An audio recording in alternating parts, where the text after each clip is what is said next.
Hoje à noite, quando o sol se pôr, você vai apertar um interruptor. A luz vai tomar conta do cômodo e você não vai nem piscar. Mas por 99,9% do tempo da história humana, esse interruptor simplesmente não existia. Quando a noite chegava, o mundo apagava. Você mal conseguia ver a própria mão. Sabe o que é estranho? O humano moderno quase nunca vive isso. Por mais de 300 mil anos, cada ancestral seu passou metade da vida numa escuridão quase absoluta. Sem velas, sem lampião, sem nada. Só o céu escuro, as estrelas e o fogo que conseguissem manter vivo. Então o que faziam durante todas essas horas? A resposta embaralha tudo o que acreditamos saber sobre sono, sobre contar histórias, sobre o que nos faz humanos. Tudo começa com o fogo, porque sem ele, nada disso teria sido possível. A evidência mais antiga de humanos controlando o fogo vem da caverna Wonderwerk, na África do Sul, há cerca de 1 milhão de anos. Mas o fogo não era só calor, ele reorganizou o dia humano do zero. Antes do fogo, nossos ancestrais se comportavam como qualquer outro primata. O sol baixou, você subia numa árvore ou se enfiava em algum abrigo e não saía mais. Andar à noite era uma forma de virar janta. Nossos olhos são uma piada no escuro comparados aos predadores que nos caçavam. Leopardos, hienas,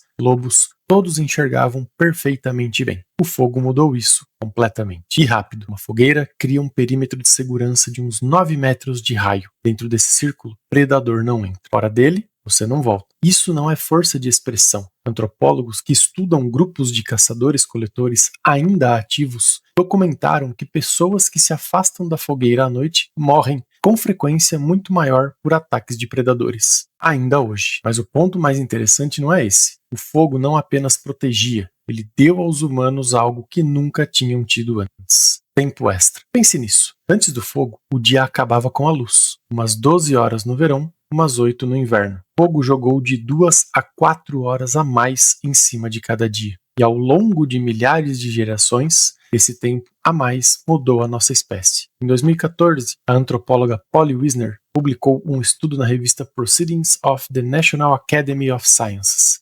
Ela havia passado anos gravando conversas entre os Juhoansi, os Bushmen do deserto do Kalahari, um dos poucos grupos que ainda vive algo próximo ao modo de vida humano original. O que ela achou foi desconcertante. Durante o dia, 80% das conversas eram práticas. Quem caça onde, quais plantas colher, reclamações, logística, acerto de contas. Conversa de dia era trabalho, mas à noite, ao redor do fogo, tudo mudava. À noite, 81% das conversas eram histórias, pessoas em lugares distantes, aventuras, origens do mundo, piadas que faziam o acampamento inteiro rir. Wisner concluiu que foi ao redor do fogo que a cultura humana nasceu. A fogueira era o teatro original, a sala de aula, o espaço sagrado. Ali, os humanos aprenderam a pensar além do que estava na frente do nariz, a imaginar coisas que ainda não existiam. É ali que nos tornamos o que somos. Mas a noite não era só isso. Havia outra coisa acontecendo ali, algo que a ciência só foi redescobrir nos últimos 30 anos. Você não foi feito para dormir do jeito que dorme. Em 2001, o historiador Roger E. Eckersh publicou um artigo que virou o campo do sono de cabeça para baixo. Ele havia passado 16 anos vasculhando registros históricos e encontrou algo que ninguém esperava. Mais de 500 referências espalhadas por séculos. Livros de oração do século XV, registros de tribunais, diários, textos médicos, cartas de gente comum. Até trechos da Odisseia de Homero. Todos mencionavam a mesma coisa. Primeiro sono, segundo sono. Antes da era industrial, as pessoas não dormiam de uma vez. Iam para a cama logo depois do pôr do sol. Dormiam umas 4 horas e acordavam. Ficavam despertas por 1 ou 2 horas no meio da noite. Depois voltavam a dormir por mais 4 horas até amanhecer. Isso não era insônia, era o padrão. Era assim que todo ser humano no planeta dormia. E o que faziam nessa janela no meio da noite? De tudo. Um médico francês do século XVI dizia que esse era o momento ideal para os casais conceberem filhos. As pessoas visitavam vizinhos, interpretavam os sonhos enquanto ainda estavam frescos, escreviam, ficavam simplesmente deitadas no escuro, pensando.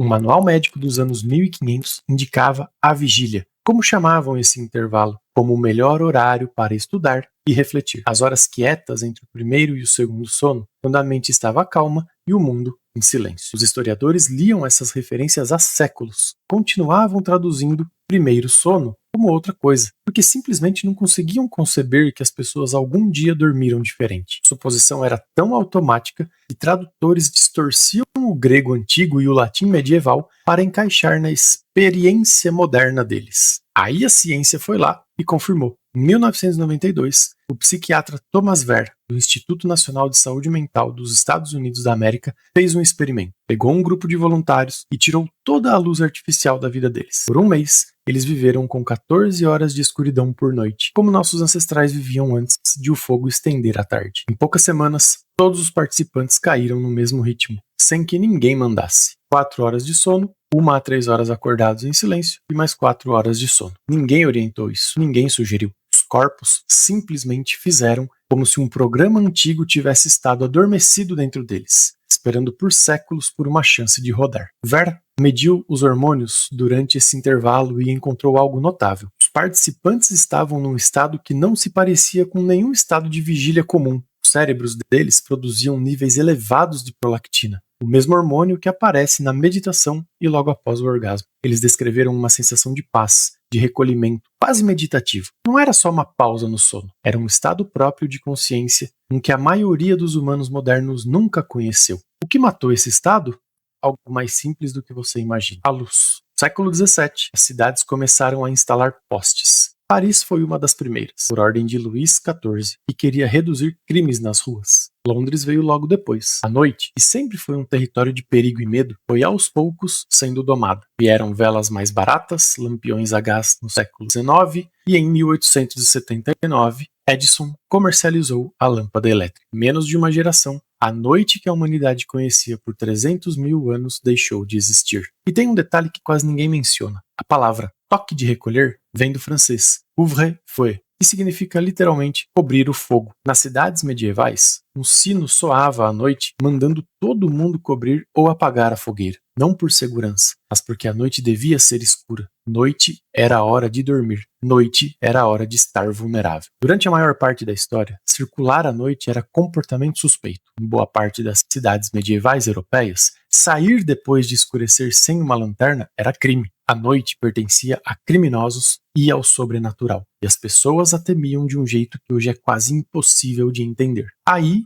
a conquistamos, a enchemos de luz e chamamos isso de progresso. Mas o que perdemos, disso ninguém fala direito. O humano moderno fica exposto à luz artificial em média de 7 a 8 horas depois do pôr do sol. Essa luz, especialmente a luz azul das telas, derruba a produção de melatonina, o hormônio que regula o sono. Seu corpo não sabe diferenciar uma lâmpada do sol. Quando a luz bate na sua retina às 23 horas, seu cérebro lê isso como dia. Atrasa a melatonina, fragmenta o sono. Estraga o ritmo circadiano que evoluiu por milhões de anos. Pesquisadores descobriram que uma semana de camping sem luz artificial já ressincroniza o ciclo de melatonina em quase 2 horas. O corpo volta a produzir melatonina ao pôr do sol, em vez de horas depois. É o tempo que leva para 300 mil anos de programação se reafirmarem. Não mudamos só quando dormimos. Apagamos uma fase inteira da consciência humana. Aquele estado tranquilo e reflexivo entre o primeiro e o segundo sono, o estado que os participantes de Vert descreveram como pacífico, meditativo, quase sagrado, não existe mais para a maioria das pessoas. No lugar, temos insônia e tratamos como patologia. E se não for? E se acordar às 2 da manhã e ficar deitado no escuro não for seu corpo falhando,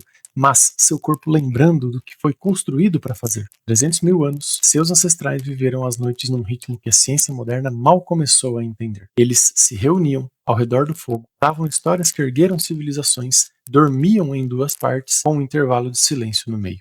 Viviam numa escuridão tão densa que a Via Láctea não era destino de viagem, era só o céu. E toda noite, no escuro entre o primeiro e o segundo sono, ficavam deitados em silêncio, pensando na própria vida, nos próprios sonhos e no dia que viria logo depois. Trocamos tudo isso por um interruptor, e a maioria de nós nem sabia o que estava perdendo.